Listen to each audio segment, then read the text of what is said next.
I kind of gave my $1 million idea, my $1 billion idea out. To the back rack with her. Actually, I see the vision. Yeah. Brunch on Sunday? I'd love to. Okay, because I'm gonna wear that. Yes, Sula. Yes, Sula. Yes, Sula. Yes, Sula. Yes, Sula.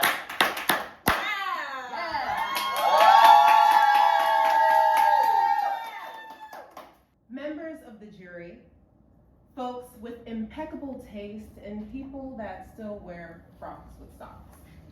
We're gathered here today to hear the case of thrift versus theft. This isn't your regular courtroom drama. There's no law and order dun-dun here, but there will be receipts, and I do mean literal receipts. Fast fashion stands accused of robbing artists of their ideas, cultures of their traditions, and perhaps most tragically, planet Earth of her precious time. Let's begin with the plaintiff here. Thrift Store has entered this courtroom as the unsung hero of sustainability, creativity, and might I add, unmatched swagger. Even more important than that, it's just environmentally sexy, okay? Now, let's examine the defendant. Theft by fast fashion. Fast fashion doesn't just borrow, it steals first. It steals from the designers, artists that pour their souls into work, sketching, sewing, sacrificing sleep for the sake of originality. Then there's the theft of culture. I mean, these companies would be rich if they had $1 for every slogan, black phrase, cultural pattern that they made into a crop top or an accessory. Those synthetic fabrics, they'll outlive us, our grandkids, and probably whatever alien species takes over the planet in 300 years. Do you stand with thrift, the defender of creativity, sustainability, and individuality, or do you side with theft, guilty of robbing ideas, cultures, and literally the planet itself? I know where I stand, but hey, no pressure. Just remember, every choice you make is for the future of the planet and for the future of your closet, which, if we're being honest, is giving iPhone 13. Ooh. It needs an update. Someone cue the music. That was funny. That was funny. Tea with Sula starts now.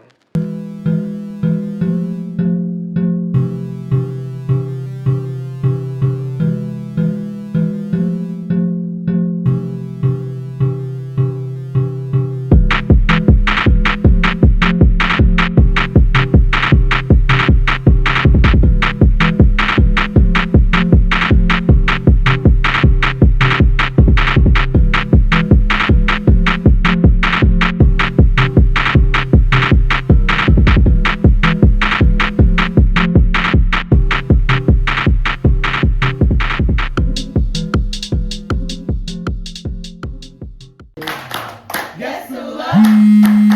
Yes, Sula. Yes, Sula. Yes. Cheers.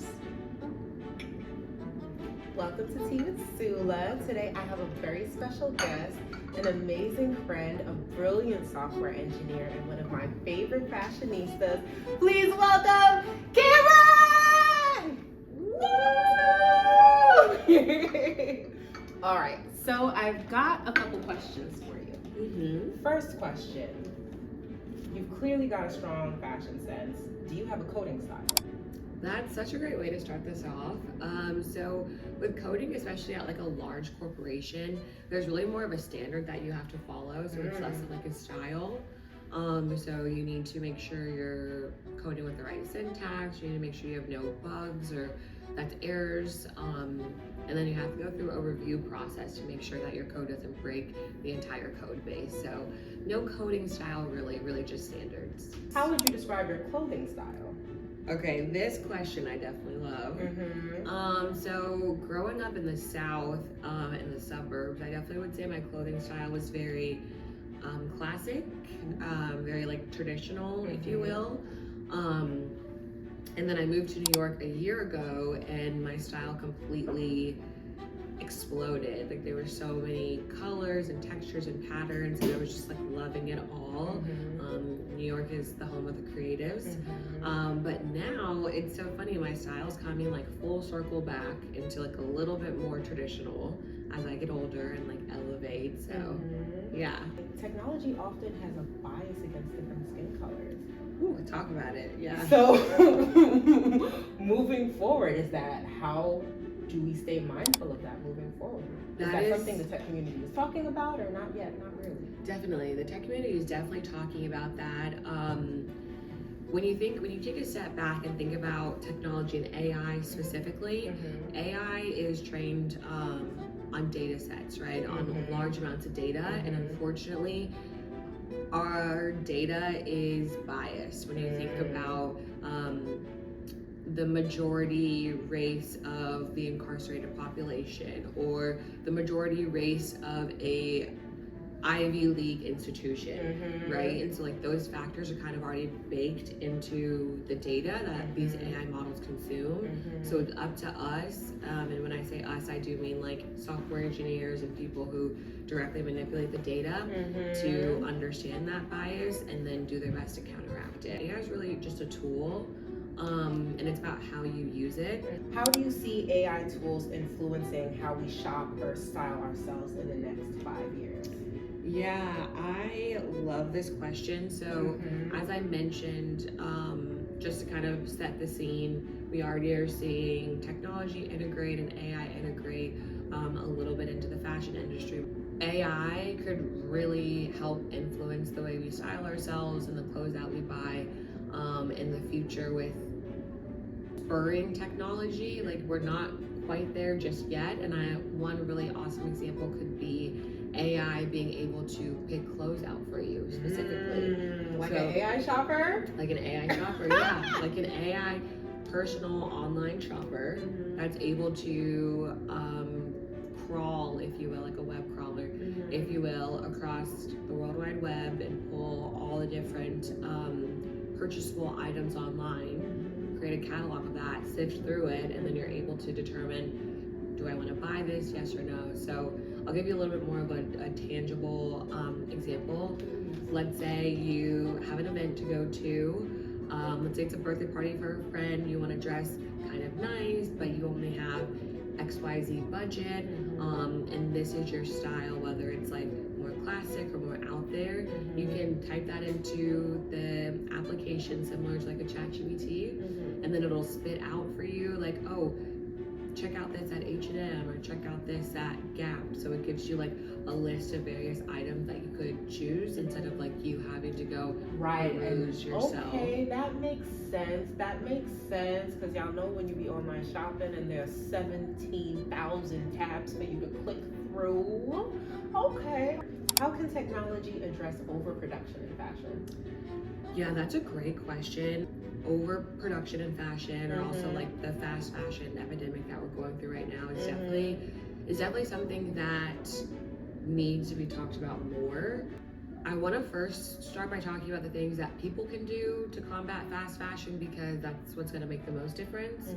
And I think buying higher quality pieces, buying fewer pieces, versus buying cheap pieces very quickly that you throw away and then you need to like rebuy. Thrifting, secondhand shopping, consignment is always a phenomenal choice, especially if you live in a large city like New York. Like definitely can find some amazing gems, consignment or secondhand. But we're thinking about technology specifically. How we can leverage technology is to collect data on like the situation and then really like amplify it, because I'm positive there's some like super shocking statistics that might make people think twice before buying fast fashion, or might make people want to like evangelize the topic a little bit more. And technology would be that area to really like collect that data, sift through it, and then like present it to people. So I think that's really where technology could come in. Yeah, we don't need those clothes filling up landfills. Yeah. If you could create an app for fashion lovers, what would the app do? Yeah, so I kind of gave my $1 million idea, my $1 billion idea out a little early, but definitely gonna reference the kind of AI personal shopper that we were talking about. Of course. Yeah. Of course. Definitely one I've been like thinking on, and as someone who loves to shop, and I actually do enjoy spending hours online shopping and sifting through all the pages, but I do know that that's not everyone's thing. It's not everyone's tea. And one thing I do hate is buying something, getting it and then hating it and having to return it, like the bane of my existence. So basically just trying to incorporate AI to do as much of that as possible. So again, the sifting of pages of various options, like if AI could kind of do that for you. And then as we know with AI, the more you use it, the more trainable it is. So imagine an AI that is trained specifically on you, your preferences. Me, I'm short-waisted, so kind of just like knowing that when I'm asking for top recommendations. I personally just see like so many benefits of a system like that. I think it's so cool, but it's a little futuristic at this moment due to the fact that there's no catalog, if you will, of all these online items. So when you think about a retailer or a brand like Banana Republic, Finesse, they have a catalog of all of their purchasable items, but that's their data, you know, that's like their intellectual property. So the first step to making this dream a reality would be to network with these brands and kind of see how willing they are to partner with us. Okay. Now, marry, kill. Fast fashion, luxury brands, or thrifted clothes? This is the easiest question. Yeah. Marry luxury brands. Ooh. Period. Thrift. Kill fast fashion. Oh, okay. Yeah. And with that, we have concluded our tea time segment. Okay. I have some fun games for us to play, so let's head on down to Activity App. Okay. All right. Yes, Sula. Yes, Sula.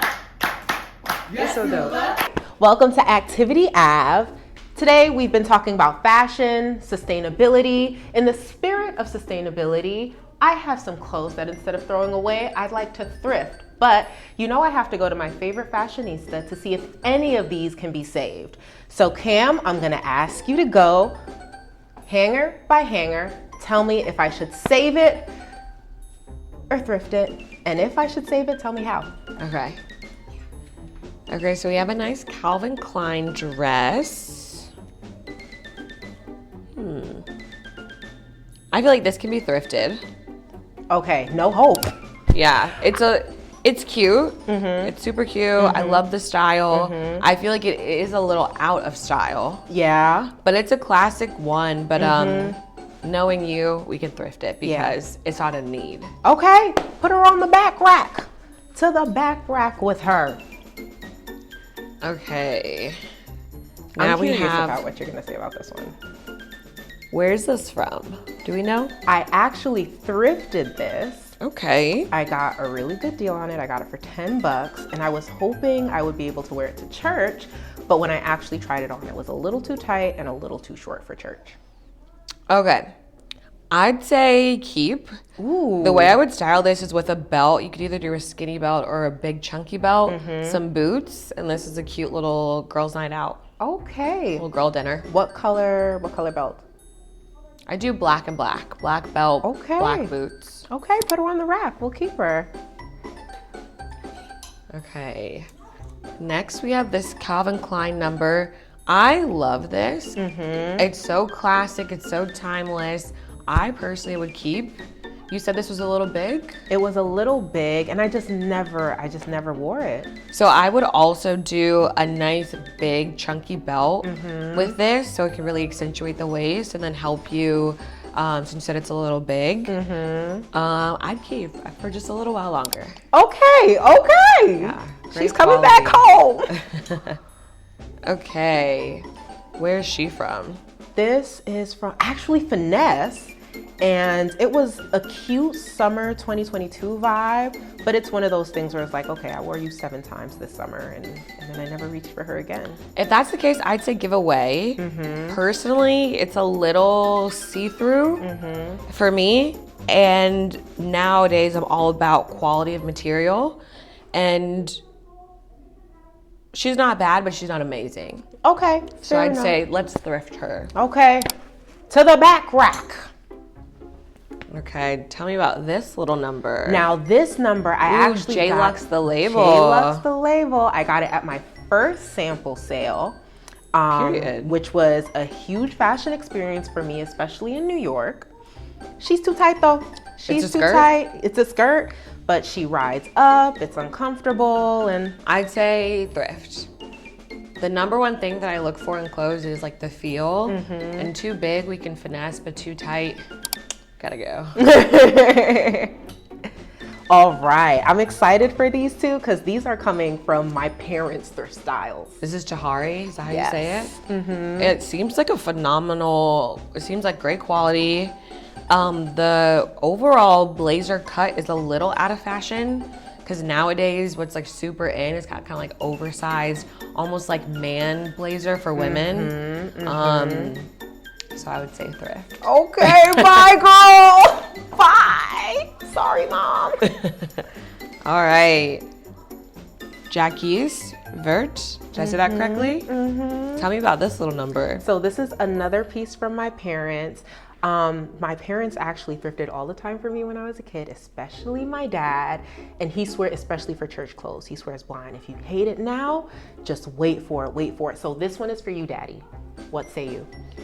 It gives church clothes. It does. It does. And I mean that with so much love because I grew up in the South and we went to church every Sunday. And you know what I did with all my church clothes? I gave them away. Gave them away. Goodbye. Okay, so this is a top. It's like a one shoulder top from Zara. Yes, back when I was in my Zara era. Honestly, just feeling it, the quality isn't there anymore. And then you can kind of tell, it's one shoulder, but you can kind of tell like the shape isn't there anymore either. So we can get rid of this one. Farewell, my love. To the back of the rack you go. Okay. Ooh, one of my one. favorite comfy dresses. But that just got too comfy. From Fashion Nova. So this is an interesting one because I also love a nice comfy dress you can throw on to run errands or walk around the house. But if you said that you've already gotten good wear out of it, I'd go ahead and get rid of it. Well, that's fair, but a part of me really likes the color. Still thinks it's really, even though I'm tired of it, it's not. Clearly, I'm not tired enough. You see me fighting for it. How would you switch it up? Because I feel like it's plain enough that there's so many styling opportunities. So for this dress specifically, I would still keep it as like a errands dress or at-home dress. And the reason being, the type of material is more of like a t-shirt type of material. So it's gonna be really hard to dress this up with anything. And I mean, of course you could throw a blazer on top of it or put some heels, but it's just not gonna look right. Then to the back of the rack with her. I tried. Yeah. I advocated. I did. I made an attempt. You saw it. You saw it. Oh my goodness, only a couple more pieces left. Okay, she feels nice. She's from Zara. She's Never cute. wore her once. I like her. Not once. I loved her in theory, but when it came to it. Just because you didn't have anything in your wardrobe, or did you try it on? Maybe I did try it on. It fits nice? It fits okay. I think I could use some styling tips with this because just never wore it. I felt like I never had anything to pair it with. The way I would style this, so first, the quality of material is pretty good. Not like top tier, but it's Zara, so you know.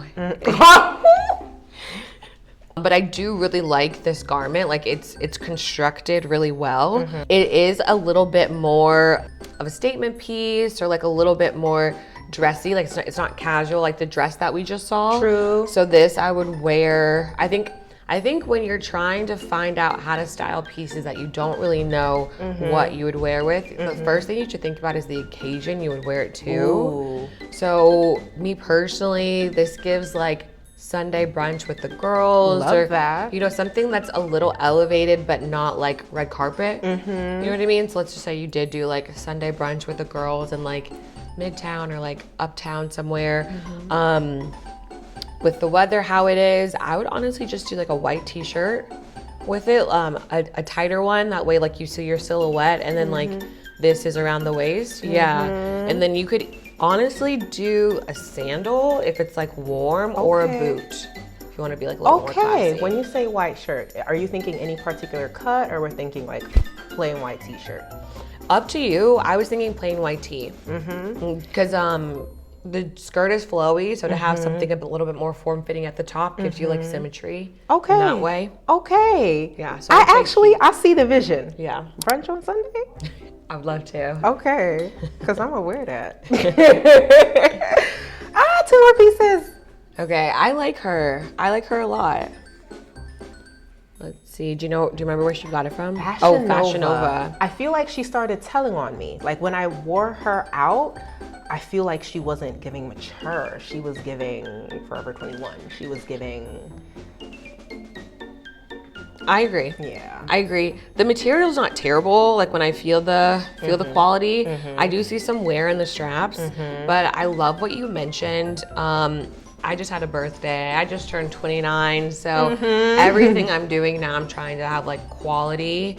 And so if that's something you mentioned, like you don't feel like it gives Forever 21, let's go ahead and thrift it. Okay. Bye, girl. Okay, last one. Fashion Nova, some shorts. So why don't you like these? It just feels like it's their time. Also, I haven't even seen shorts like this in a minute, like cutoff shorts. Yeah. It's been summers. Yeah, when I first saw these, I immediately was like, keep, because having a nice pair of denim pants or shorts is a staple in a wardrobe. So yeah, I do love a nice jean, but I would say thrift. Okay. Yeah. All right, I feel like I made out good with a couple of clothes. This has been Activity Ab with Cam. Y'all get out of my face so we can go to the next segment. Yes, Sula. Yes, Sula. Tonight, we've explored the truth about fashion, the good, the bad, and the polyester. One thing is clear. Fashion is more than fabric. It's history, it's art, it can even be activism. Right now, fashion is struggling. It's caught between individuality and exploitation, creativity and consumption. But here's the thing, we have the power to tip the scales, to choose thrifting over thrift, to invest in brands that honor culture, artistry, sustainability. What we wear isn't just who we are. It's a statement about what we stand for. And at the end of the day, the question remains, are we building closets or are we building connection? Thank you for sipping tea with me tonight. I can't wait to chat again on Tea with Sula. Good night, everyone. Woo!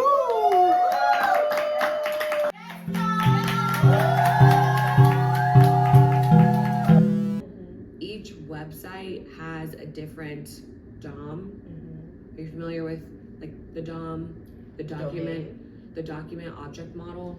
I have no, girl, before you start speaking in tongues, I need you to warn me. Let's explain that. Yeah, let's take another step back. I hope you had as much fun watching this episode as I did creating it. We're just getting started, so make sure to subscribe, like, share, and leave your girl a comment. See you next time. Bye.